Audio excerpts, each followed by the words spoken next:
The Remade Landscape number 3.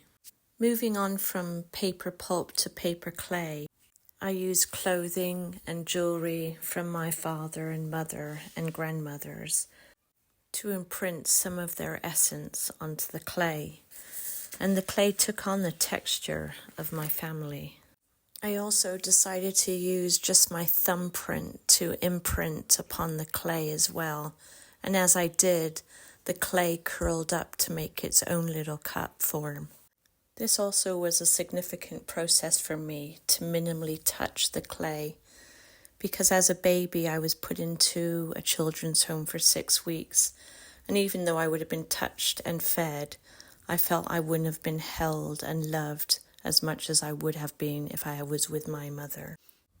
I then went on to make some ash glaze, which I've never done before, but wanted something natural and organic, and felt that using our Christmas tree was quite significant as I was born on Christmas Eve. I burnt the Christmas tree and used the ash to put into the glaze mixture. I then used the glaze on the thumbprint and the various textures, including the imprints from my dad's jewellery. Once they were fired, the marks had taken on an almost sigil-like quality.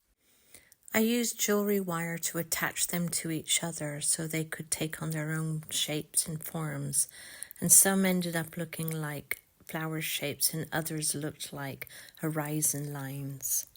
The terracotta pieces across the window is Macacious clay from New Mexico. My 105-year-old grandmother gave me some, as she uses this to make effigies that she learnt to make when she was in her 90s. I see these pieces as a connection between my mother's letters of the paper pulp and my father's jewellery in the paper clay. They felt like an echo of each other and therefore completed and made my landscape more whole.